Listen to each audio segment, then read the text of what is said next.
Hi, I'm Aura. Welcome back to the open space. You know, it is my first self-recording session. And as I said, I always start in the space of unknowing. So I don't have an idea where this will lead me at the moment. And that's why I would call it improvisation. Improvisation number one. And the improvisation will be on a theme that we all, many of us, are deeply concerned with. It's a problem with education, with the system of education. So here are my thoughts. I'm asking myself a question: how I learned as a child, as a young adult, and as a teacher. And yes, I am a teacher. I'm also a student. Every teacher have to be a student, but about this is later. I never learned from the system. More than that, I deeply believe that system is not the place to look for learning, for true learning. The learning comes from the person, from inspiring, impactful person.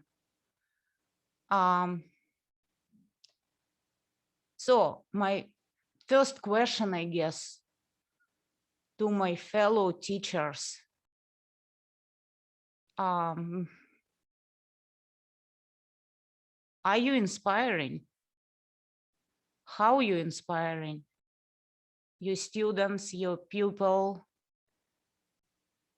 starting from kindergarten, middle school, high school, elementary school, all the way to the college and grad school?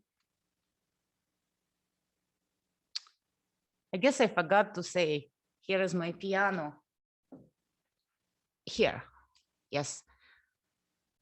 I teach music. And yes, I am professor at college. So I closely interact with students, undergrads, grads. I also teach little children, and I also teach adults. It's interesting because oftentimes parents contact me and ask to accept their child to study with me. And they immediately ask, Aura, what is your teaching philosophy? And you know what I answer? My philosophy is your child.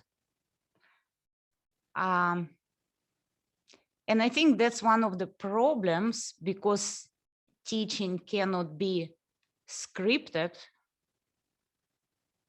It cannot be found in textbooks. Teaching is a deep, slow, person-to-person process of slow discovery. What the child that the child that I first meet, it's like a relationship. You enter a slow dialogue through which you discover each other. I discover the child in front of me, and they discover who I am as a teacher. There is sort of caution and suspicion about each other, which is normal. The suspicion of not knowing where it will lead us, and the slow process of building trust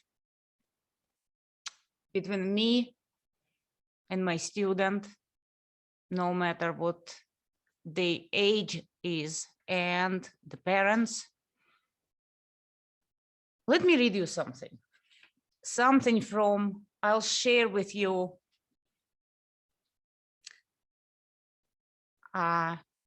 some excerpts from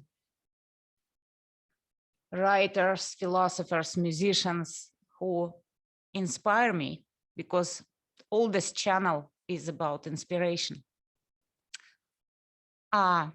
His name is Roland Barthes, French thinker, literary critic, but also passionate lover of music. Listen, if I had to create a God, I would lend him a slow understanding, a kind of drip by drip understanding of problems. People who understand quickly frighten me.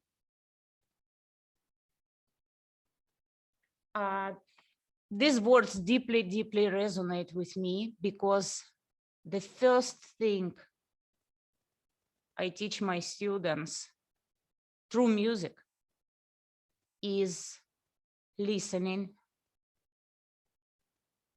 to themselves, first of all, and to the music, what music have to offer them. It's a slow process. Tuning in. Have you ever seen orchestra musicians? How they, whether in rehearsal rooms, on the stage, they sit and they take long, almost forever taking time, as it seems to us, the audience, to tune to each other on the stage, because otherwise all the bunch of different instruments sounds like total chaos. And then they take the instruments, the trumpets, the violins, the violas, cellos, clarinets, flutes, etc.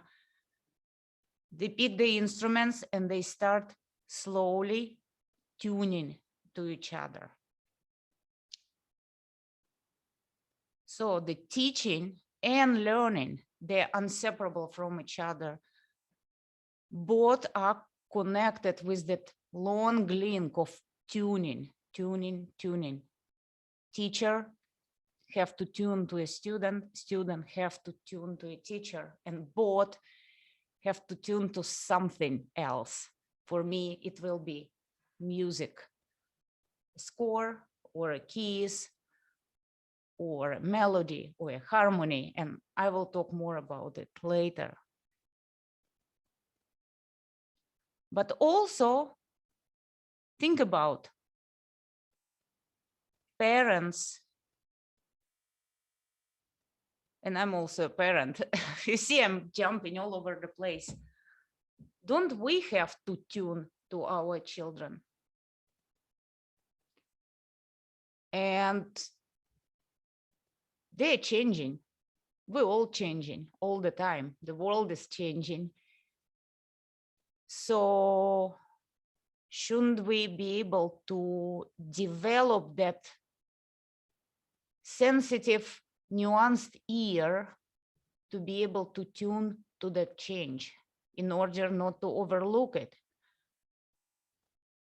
and be able to adjust ourselves, our philosophy, right? That's why I say your child is my philosophy. The child grows and I grow together with the child.